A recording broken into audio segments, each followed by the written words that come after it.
He's screaming. In the heart of Central Asia, ancient bodies offer puzzling clues. They say that they had red hair, bluish green eyes. It's a European type of person. What became of their lost civilization? Oh, God. Amazing. Nova takes you where few outsiders have ever gone to unearth the secrets of the mysterious mummies of China.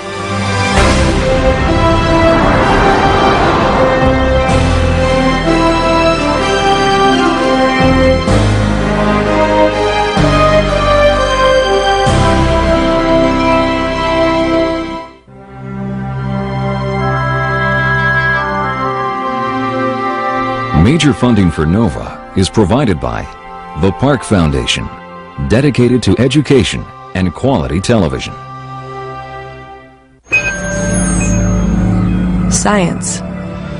It's given us the framework to help make wireless communications clear.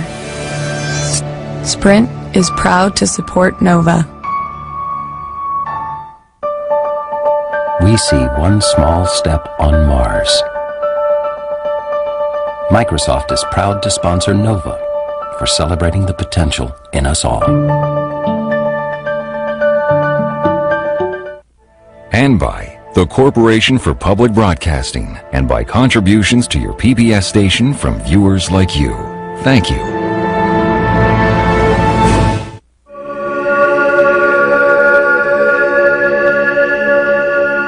The desolate wastes of the Taklamakan Desert, at the heart of Central Asia, are haunted by an ancient mystery.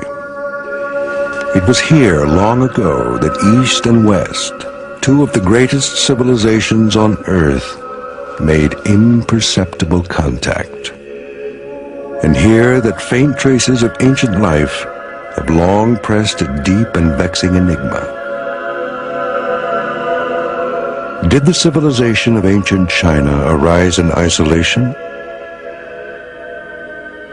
Or was there an unremembered link with the cultures of the West? Now the echoes of voices long silent are offering startling testimony.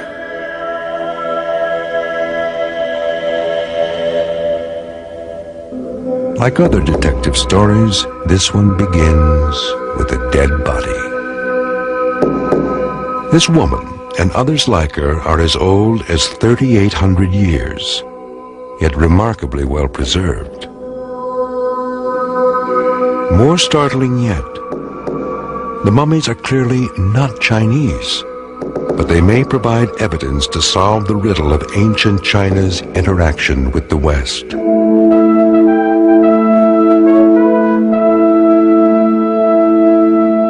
An expedition is now setting out into the Taklamakan, headed far across the dunes and deep into a long-lost past.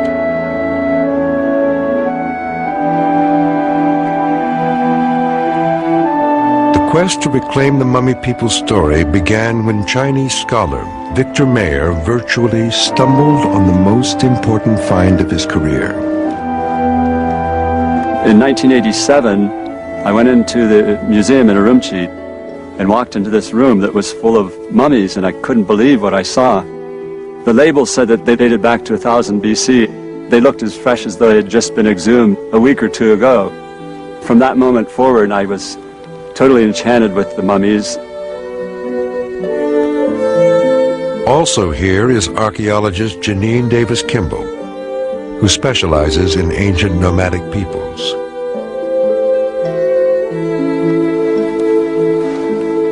Charlotte Roberts, forensic anthropologist, will be helping to decipher the ancient remains. The mummies are rarely made available for outside scrutiny. But the Chinese archaeologist who found this woman lying exposed on the desert sands allows the team to see her. This corpse was found on the surface, close to the surface of Tomb 2. According to Mr. He, it was partially dismembered and was a sacrificial victim for the main occupant of the tomb. He believes that this person was from another tribe and that it was sacrificed in respect for the main occupant of the tomb. Her eyes have been gouged out. She's lacking her arms beneath the elbow joints, and from the pelvis down below, there's nothing remaining. Can we actually look at the pelvis? So there are no leg bones at all? No leg bones at all. Yeah. They've been jerked out or yanked out, according to Mr. He. Oh, looking at the pelvis, she's quite young actually. If you look at the surface here, you see a ridge and furrow pattern, which is characteristic of a young person. Yeah. So there were no leg bones at all? No. It is a fascinating yet oddly intimate encounter with a woman who lived and suffered more than 3,000 years ago. More chilling yet is the fate of an infant child, found buried below the woman on the surface. Charlotte, how old would you say this child is? Well, I can just see the incisor teeth in the lower jaw. This would indicate a person about the age of 1 year, but could be as young as 8 months or as old as 16 months. This little baby boy was found in a hole over the main occupant of the grave. His head was inserted head first, and his feet were sticking up. So, according to Mr. He, he was buried alive, and that he's howling, he's screaming. Also, Mr. He says that there are traces of mucus coming out of his nostrils and traces of tears. So, according to Mr. He, this child was sacrificed again for the priestess. 可以看看这个里面。 Oh, I can see the hand little there. hand clenched. Oh, beautiful. The visitor's attention is drawn to the fabric wrapping the tiny body. It was not made by the Chinese, who hadn't yet acquired the craft of weaving wool with such sophistication. Where did the little boy come from? And very fair haired too. Almost reddish. If you actually look at the profile, the nose is quite large and long. Long nose. Yeah, although at this age we wouldn't really want to say much about ethnic affiliation. There is no uncertainty about the ethnic origins of the body buried in the main chamber, below the other two. This perfectly preserved mummy was a woman of about 40. 从人种来讲，它是属于欧罗巴人种， It's a European type of person. 是属于欧罗巴人种，所以她的身比较高。 So she's quite tall. She's 1.72 meters. 这个鼻骨也很高。 Her nose is very high. These mummies were not embalmed. Their amazing preservation is due to the dryness and salinity of the desert soil. This is the mistress or the lady of the main occupant of the tomb. 我估计啊，就是在部落打时候，那个青年妇女和小孩是被他的人抓住以后为他殉葬的。 He thinks that there was a war and that these other sacrificed victims were captured in the war, and then out of respect for her, they were buried with her. From this cemetery, there have been 17 desiccated corpses found, all in quite good state of preservation. But the most beautiful one is this in our museum. 第一次看到他，当我把他从墓葬里抱出来的时候，我就发现她是世界上最漂亮的一个女人。 When I brought her out of the grave and held her in my arms, I realized that she was the most beautiful woman on earth. 我抱了一个很漂亮的女人。 I was startled. I was holding the most beautiful woman on earth. 就是如果我就说她是现在活着的话，或者我自己早3000年以前的话，我一定娶她。 If she were alive today, or if I were alive 3,000 years ago, I would certainly make her my wife.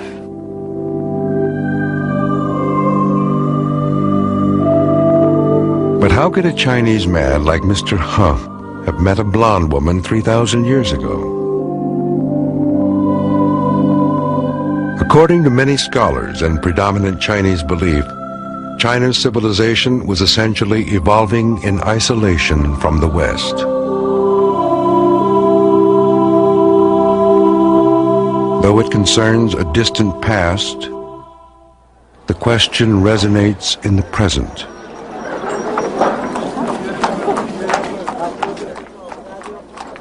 Most of the people who dwell in China's westernmost regions don't look especially Chinese. Many of these people, known as Uyghurs, don't think of themselves as Chinese either.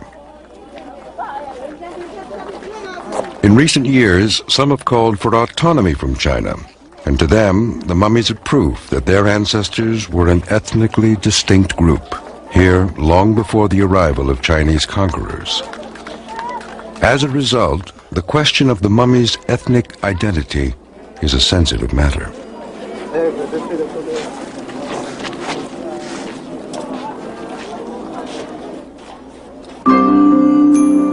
No one disputes that eventually China's isolation was broken, and a lively traffic in commerce and culture flowed between East and West. To this day, weathered beacon towers rise from the arid wastes, drawing the traveler's eye to the path of the fabled Silk Road. Beaten into the land by traders' caravans and conquering legions about 2,000 years ago, it was the interstate highway of the ancient world, a bustling corridor where disparate cultures rubbed elbows and exchanged precious goods and ideas. The Silk Road, 4,000 miles long, spanned the entire world as the ancients knew it. At one end, the great civilizations of Rome and Greece. From there, the route made its way across the Near East and through the untamed Russian steppes. Those who survived the brutal winds and marauding pirates went on to confront forbidding mountains and white-hot dunes. Crossing the Taklamakan Desert was the final ordeal, leading at last to China's frontier. Tales of the grueling trip have surely lent credence to the view that ancient China was beyond the reach of Western influence. Over the centuries, the Silk Road sprouted a civilization of its own. It was as fantastically long as it was oddly narrow, lined with imposing temples and thriving cities. It was thought that these structures were built by the Chinese, but it now seems that the architects were a little-known local people known as the Tocharians, who seem to have appeared in these parts over 2,000 years ago. Some of their cities were located remarkably close to the ancient mummy graveyards in the Taklamakan, suggesting that this mysterious tribe may be connected to the mummy people. To explore this idea, the team has asked its Chinese hosts to take them to a mummy burial site. Since the whole issue of the mummies is laden with political stakes, they are constantly accompanied by 2 Chinese officials.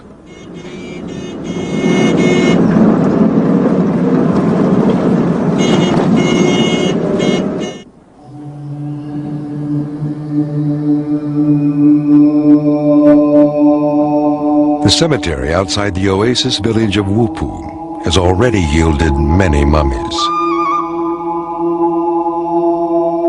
Jacob Satuhola, Regional Director of Archaeology, extends a warm welcome.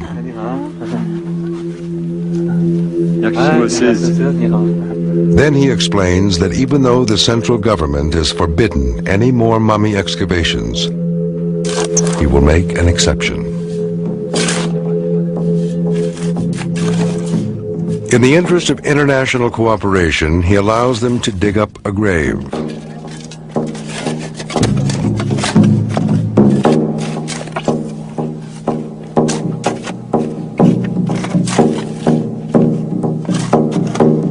Only about 1 grave in 6 actually contains a mummy at this site, and many of the graves have been disturbed by grave robbers.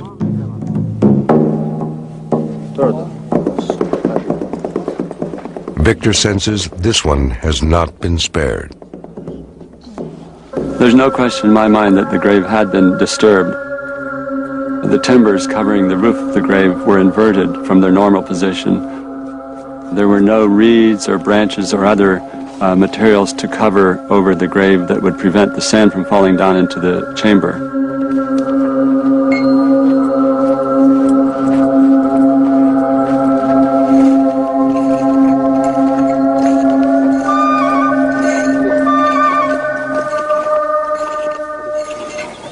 The grave goods should be down at the level that the back or the side is. The lowest point is where the grave goods should be. We're not quite down to that point yet. I can't tell what this is over here, Charlotte. Can you tell in this corner here?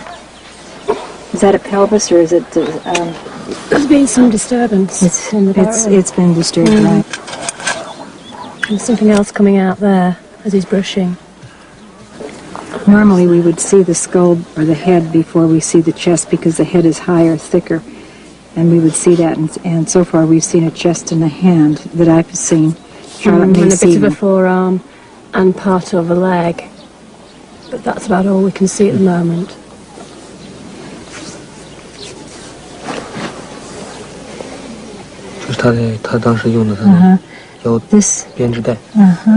This is a piece of textile, but it's not a woven piece. It's done in a different technique that's sort of like a braid. And it probably was a piece of, like a piece of belting used on some part of their clothing. It feels like wool.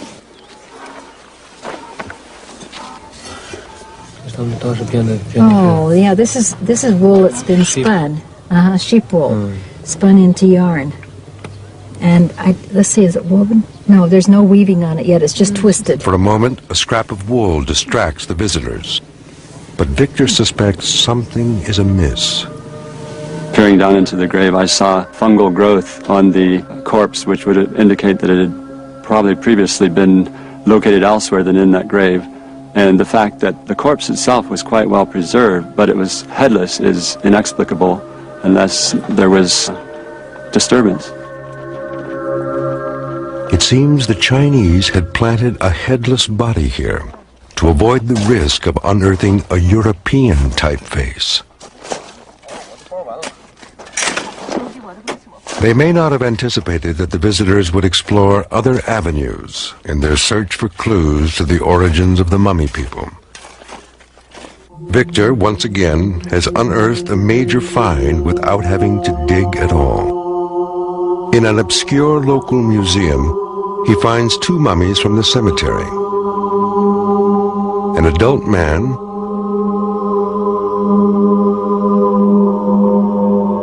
and a girl, surrounded by objects from her grave. She's quite young, and from what I can see, looking at the edge of the pelvis, there's a bit there that usually fuses around the age of 25, and that certainly hasn't fused. So she's probably around 18 to 20 years of age. If you look at her face, she's got a pretty flat face and high cheekbones, a short nose which isn't very protruding. And she looks very similar to people who live in this area today, although we notice she's got an overbite. If you look at the teeth, you see the teeth. Yeah. Usually many people in this area have an edge-to-edge bite, and she has got an overbite. So which tends to be more European in nature. We've got some preservation of hair here, and look at the fingernails. You see them? Very They're long. quite long and don't look like they've been cut for a long time. Interestingly, this young person looks like she's quite emaciated. Now that might be something to do with the mummification processes, desiccating the skin, but maybe she was ill for a long time. But certainly there's no evidence to suggest by just looking here what caused her death. She has very little flesh. Her fingers are very skinny. Beside the girl is a water bucket. And then on top of it is a piece of bread.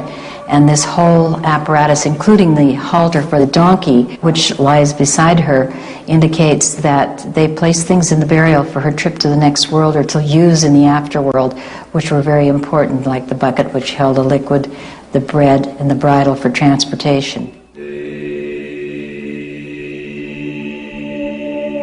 The male body, which was discovered in the late 70s, is faring far worse than it would buried in sand. The curators lack the funds to prevent the gradual disintegration of some of the most important human remains ever found. But this ancient man can still offer precious clues about his people. An oval face and reddish hair suggest European roots.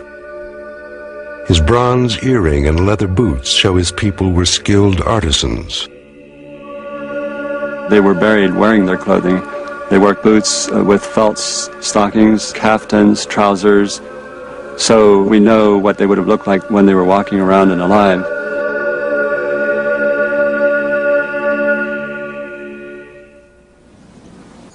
The objects they cherished in death begin to create a picture of the mummy people's lives. They were farmers who kept domestic animals and worked a land thousands of miles away from their ancestral turf. This is a food item for the local people, and it's made from barley, and they came in many different shapes. So it's in effect bread? Bread of some sort. And you'll notice the curvature on this piece of bread. 这是呢一件丝竹木盘，这个呢我们也是在墓葬里头发现了。 A wooden basin with legs on the bottom. 它是一种盛器，就是生活用具。 It's a vessel for daily use. Yes, it's a vessel for daily use, but it's also placed in the burial and could have held bits of food or intended to hold food for use in their next world also. Noted archaeologist Wang Bin-he found further evidence. We even found some farming tools. The woolen and leather clothing came mainly from sheep, so they must have had quite large flocks. Handicrafts were also well developed. For example, they could make clay pots. This was probably used by the priestess or the shamanka, the female priestess, to cure people. There's still evidence in this is very possibly a little cultic cup made from clay, fired very nicely, and it has an extremely when we have this expanding spiral. This spiral, right? This is very typical of nomadic people also. Hard to believe it's 3,200 years old. Cowrie shells from the sea, not naturally found within thousands of miles of this vast desert, give up a crucial piece of the puzzle. They must have been engaged in long-distance trade because we see in their graves sometimes things like cowries. They would have had to acquire such things from distant peoples. These are actually the spindles, and this is the spindle whorl. This one is made out of wood, while this one is made out of bone. And they're different weights, so they would be used to spin different weight of wool yarn. Of all the finds here, the woolen textiles are the most impressive. Woven into twill and tartan patterns, these are among the oldest fine woolen clothes ever discovered. This one has beautiful and harmonious colors. It has blue, white, and red. Also, the design and weaving is so wonderful. This piece is 3,000 years old. Strikingly similar to Celtic tartans from northwest Europe, the patterns in the weave are like ancient DNA, waiting to be decoded. Are they evidence that the mummy people share common origins with the people of Western Europe?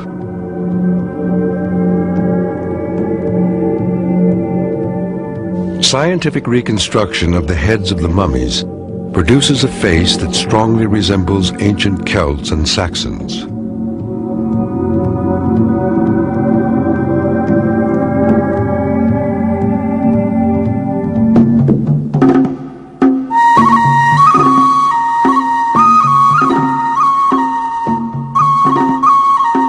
The mummy people buried their dead in the barren desert, but lived in the oases along its edges. These islands of green are still home to farmers who have little contact with the outside world and use tools and methods that have barely changed over the centuries. Could their way of life harbor its own living relics? Fragments of an ancient time preserved like the mummies themselves. The team sets out to explore a nearby village. Charlotte wants to find out about patterns of health and nutrition, since those leave indelible marks on corpses and skeletons.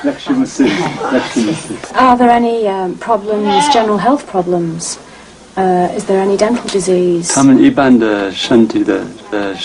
Problems that afflict present-day locals might explain defects found on the mummies and shed light on their way of life. Colds and flus and just general minor illnesses, but nothing major. Yeah, no. but you can see, like the one woman, she has a thyroid condition. Yes, I wondered if there was an iodine deficiency in the water. It turns out the local people enjoy good health, sustained by a balanced diet of cereals, fruit, vegetables, and meat from their livestock.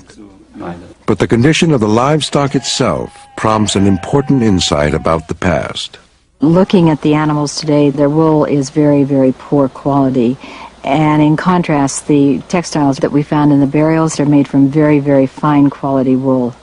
So that would indicate to me that they had trade with nomadic people who were living in the Tian Shan, who were in an environment that would produce a very fine quality wool.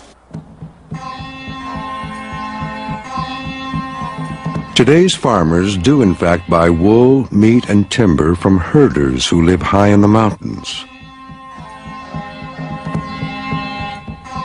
Could this pattern date back to the mummy people?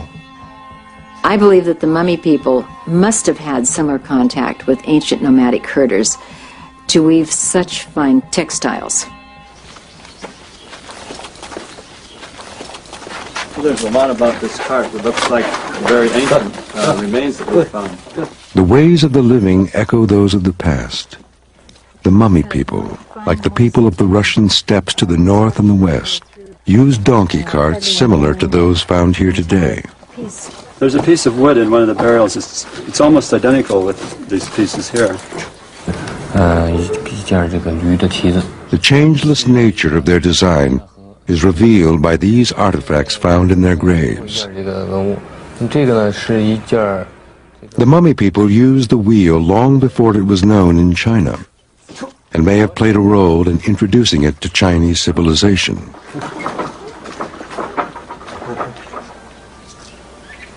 In another reflection of the past, fir trees from the Tian Shan Mountains are used to fashion vessels and boards, like those the local women use for bread making.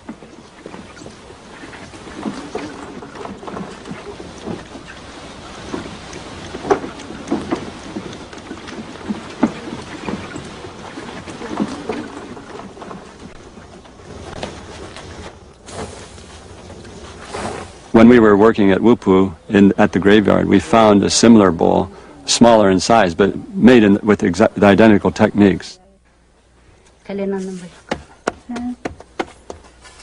Even the curved bread resembles the ancient loaf, similarly baked on the oven wall. In some ways, when you go into the modern village of Wupu, you feel like you're entering into the ancient period in which when you look at the artifacts, you feel like you're recapitulating that. There's so many similarities. But the scholars need to set their gaze beyond the village to explore the interdependence of local farmers and mounted nomadic herdsmen. After centuries of self-sufficiency, the mummy people grew increasingly reliant on goods provided by nomads, who found in the higher reaches of the Tian Shan Mountains pastures rich enough to raise high-quality livestock.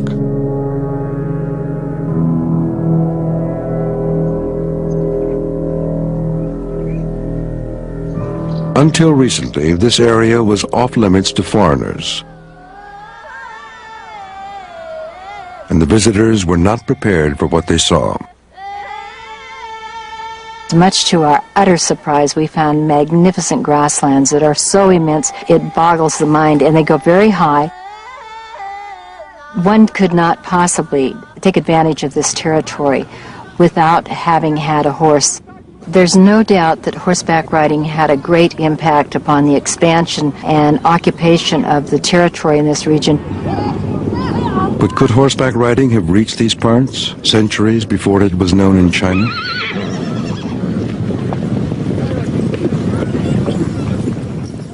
Victor's friend, archaeologist Luan Gua, is a leading expert on the ancient nomads.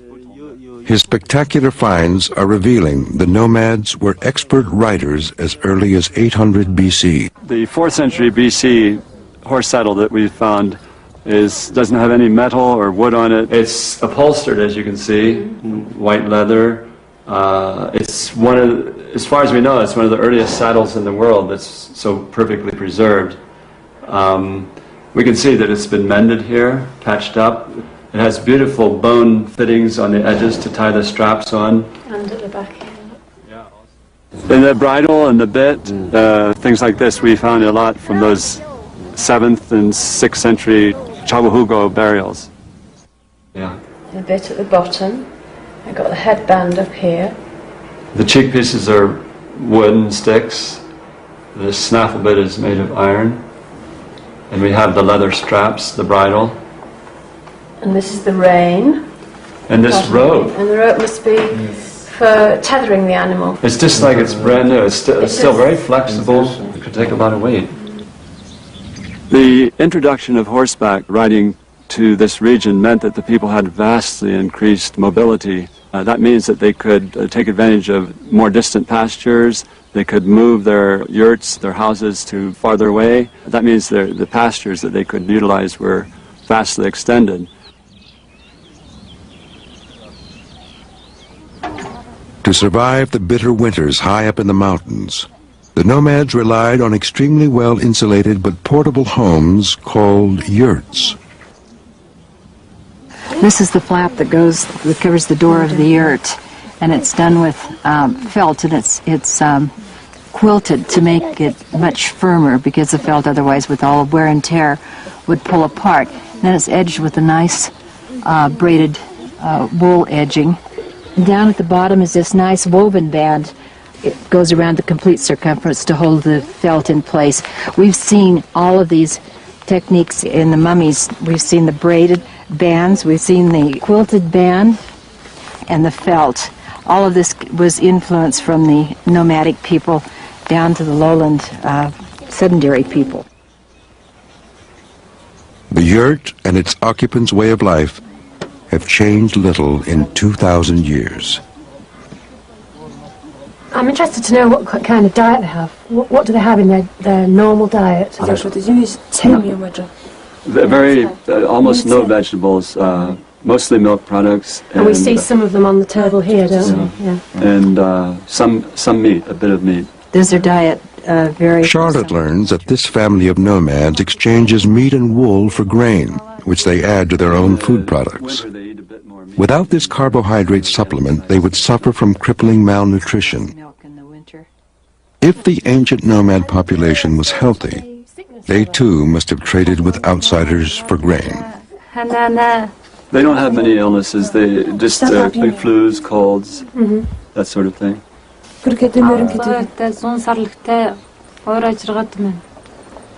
They have 500 sheep and goats, 500 sheep, 100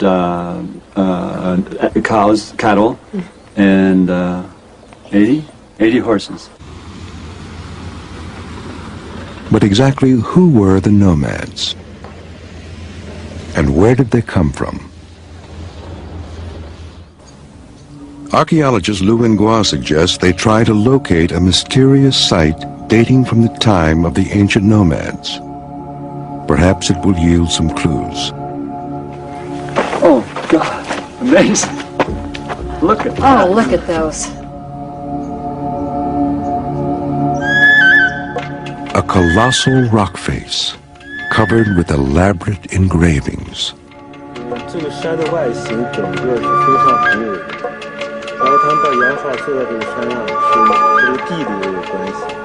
This mountain is the perfect setting for a reproductive fertility rite ceremony. There's a lot of grass here, it's very lush, and the mountain itself is so grand that it's natural that people would want to come here and have ceremonies. I see females performing a very ritual dance, and some of them even falling into ecstasy during the dance time, and the copulation between the male and the female are prominent in these scenes. These 3,000-year-old dancing women with their narrow waists and stylized gestures are nearly identical to figures found in Bulgaria and in the Ukraine, dated to about 1,000 years earlier. There, too, the dancers celebrate fertility and reproduction.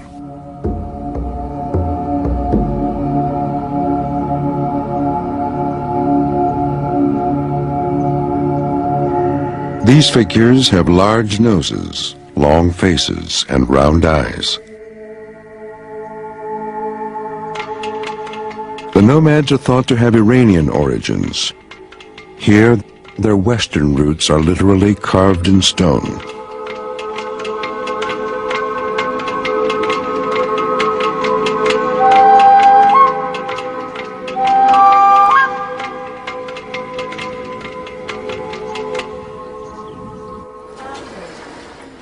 Eager to establish if the nomads traded for grain with the mummy people, Charlotte and Lou try to figure out how well the ancient herdsmen ate by studying their skeletal remains. In a healthy human body, this bit of the pelvis should be separate from the sacrum and able to move freely. But this half is fused. I suspect this is probably due to injury. And again, this may well be related to their lifestyle, maybe to horse riding. On the back of the mandible, you'll see a very large hole there, which indicates that the bone has got infected inside. The pressure's built up, and it's forced it with the pus that's formed inside the bone.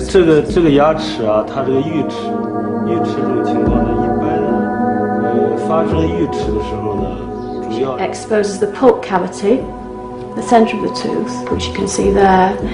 The infection, an infection gets into the roots of the teeth and causes destruction of the bone. Suggested this is associated with walking up and down steep mountainsides, being in the hills a lot.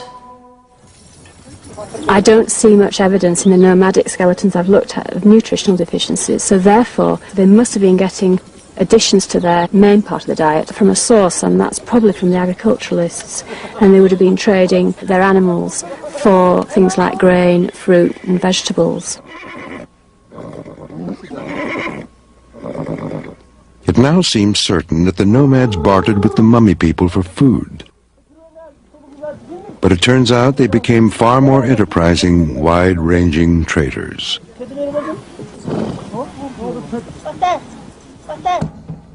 Their graves contain such items as a 3,000-year-old makeup stick and numerous bronze objects made hundreds of miles away.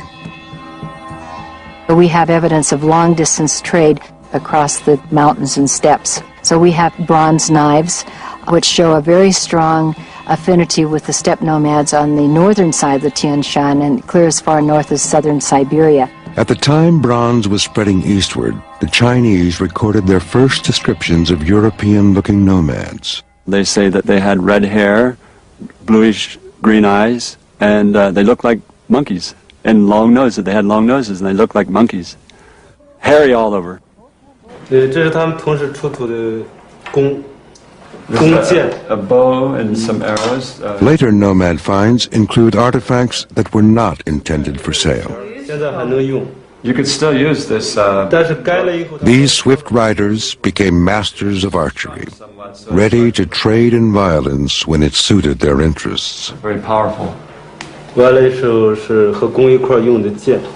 Before long, the threat of their powerful serpentine bows would profoundly affect the course of Chinese history. There are several kinds of arrows. This one has an iron. The bow was found during Lu's most recent excavations, which have yielded many spectacular finds dating to about 300 BC. They are kept in a locked storeroom, and until now have never been filmed by outsiders. One of the most important discoveries is a fully clothed woman wearing a conical hat. Symbolic of a high priestess of the nomads, it would one day become the hallmark of witches in Europe.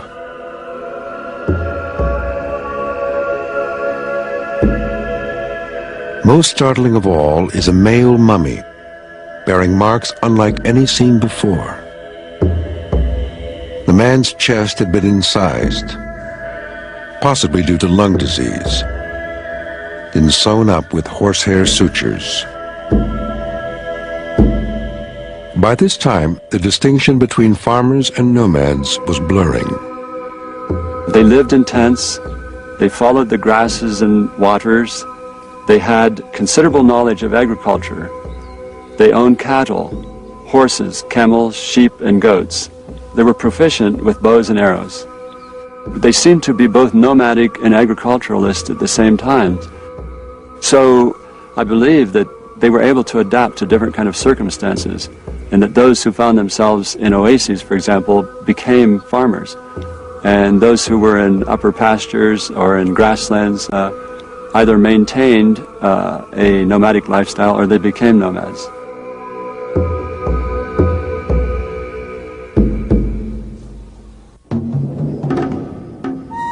Up in the high mountains, the nomadic population expanded rapidly and soon reached the Chinese frontier. Trading directly with the Chinese, they fell in love with their superb silks. To this day, dearly prized by the region's nomadic Cossacks.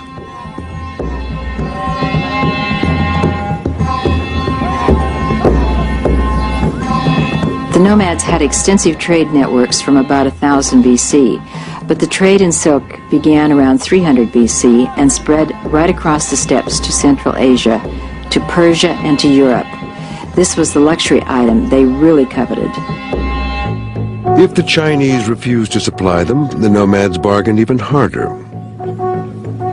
Waves of horsemen laying waste to border towns. The Chinese cavalry was not powerful enough to chase them. But they did have superb engineers. The Great Wall of China was linked up in the 3rd century BC from sections that had been built earlier. It was not yet the wall we see today, but it was large enough to impress the nomads. Along the emerging Silk Road, the Chinese erected watchtowers to warn travelers if marauding nomads approached. In time, cities sprang up along the road. But who built them? Victor believes that at least one city, Zhao He, may have originally been founded by the ancestors of the Tocharians, a mysterious people possibly descended from the ancient mummies.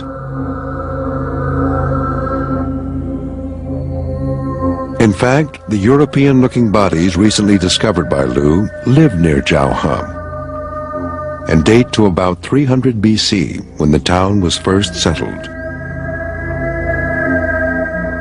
Victor's research shows that Tocharians were living here as early as the 3rd century BC.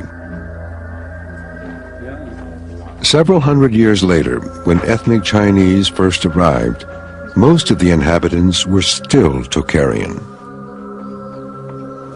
Who were these enigmatic people?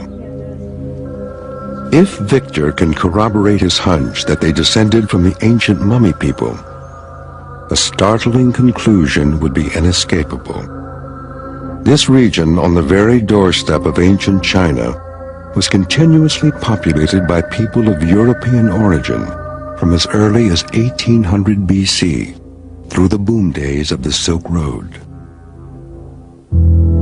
The team requests permission to visit a remote site never before filmed by foreigners. There, they may be able to glimpse the real faces of the Tocharians. This temple complex, carved out of sandstone cliffs, is riddled with caves where Buddhist monks made their homes. Wow, how nice. It's very small. Beautiful color. Very small. It's 7th century. 7th century. The walls of the caves are like mirrors, indelibly reflecting the different peoples who passed through the temple. Could they provide clues to the appearance of the Tocharians? Yeah, it's the fleshy face, right? And look up there. You see somebody in a coffin. Uh-huh. You can see the musculature coming out. And it looks to me like they're lowering the coffin into the burial. See the ropes around it, the green ropes, and they're putting it down into the burial. The clothes they were wearing are the clothes of the local people here in Kucha at the time, and it's similar to the Iranian clothes of that period. Oh look, you look up there. See the guy with the horse and the pointed hat? There's 3 of them on that horse. There's 3 Saka there with the pointed hats. 3 Saka nomads. Many of the faces on the walls have Indian characteristics and caste marks. Others are plainly Europeans, painted in the style of classical Greece and Rome.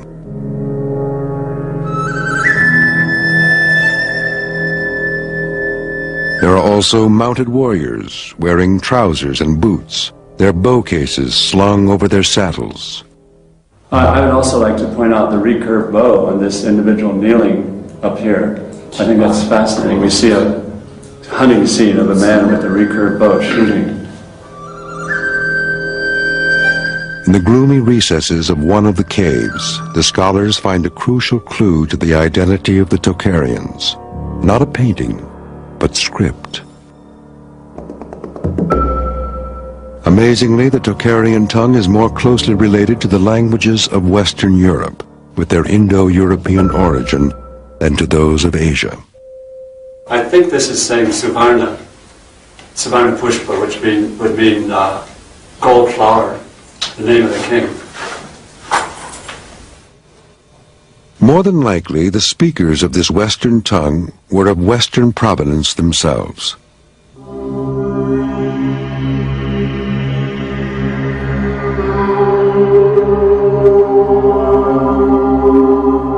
The puzzle is coming together. Tartan textiles, European faces, shared ritual practices, and now a close affiliation with European languages. They belong to a people related to those who lived in Eastern Europe in a region around the Urals and the Black Sea. Most of their common ancestors migrated west. The mummy people went east through the Russian steppes to the Taklamakan.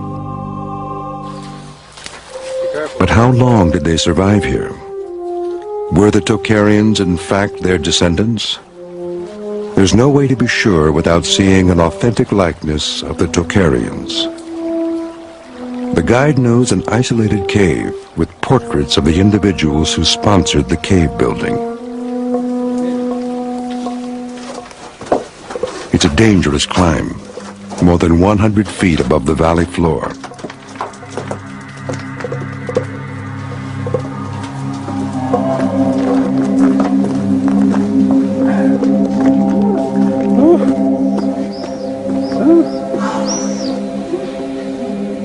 Isn't that something? Up the ladders and across that ledge?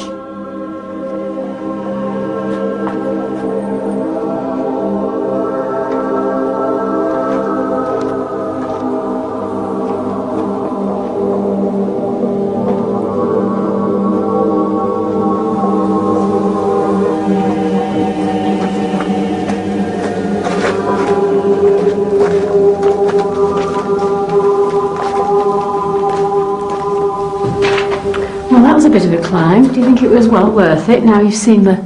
Well, I would say so. There's some pretty impressive features in this cave. In this vaulted ceiling above us, we have a lot of Buddhas with kneeling figures beside them, and the kneeling figures look like they're Tocharians.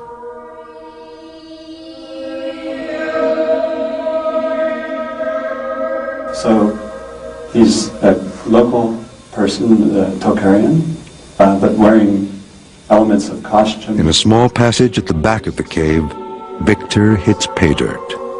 We see the red beard and red hair parted in the middle. It's a distinctive style of the Tocharians. He's wearing a coat with wide lapels on both sides and it folded over. It's a shame that these figures have all been defaced by people of other faiths at some time in the past. But it's very easy to see what they looked like, and we can tell who they were. The Tocharian figures are strikingly similar to the mummies that lived in these parts 1,000 years earlier. Victor's quest has come full circle. The wide lapel folded back. He's got the red beard, red hair parted in the middle. This Donner has blonde hair and a long nose and an Indian caste mark, which we call a tika. Mm-hmm. So he's a local person, a Tocharian, but wearing elements of costume. They're Sasanian or Persian influenced and has an Indian caste mark. So we see it's a combination of various traits which the Tocharians have adopted.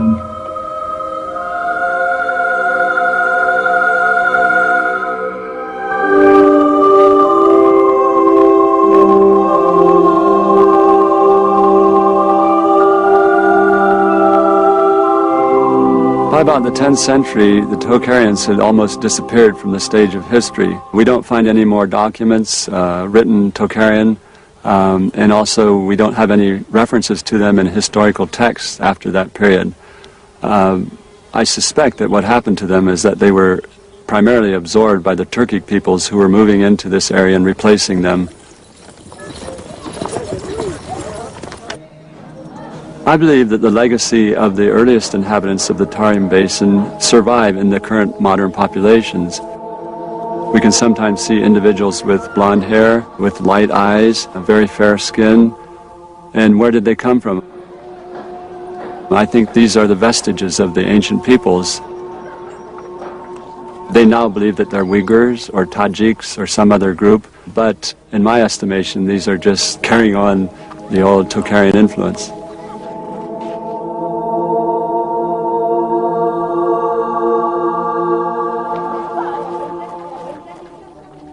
People long dead and neglected have emerged to reclaim their place in history and radically change our view of a critical time.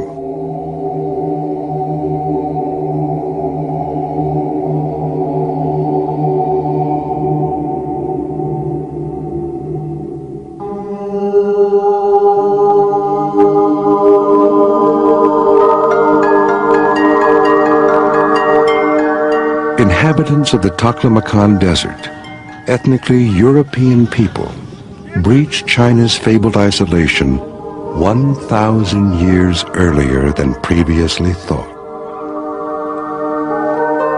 laying the foundation for the Great Silk Road.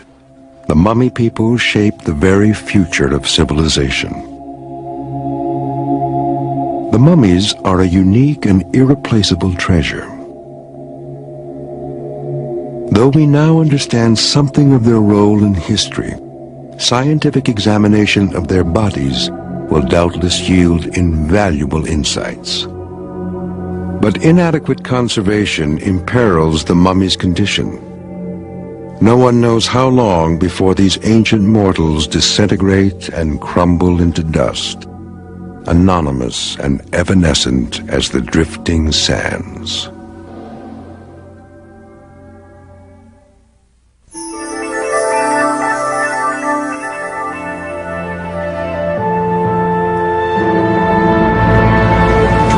This program or to find out more about NOVA, visit NOVA's website at pbs.org or America Online, keyword PBS.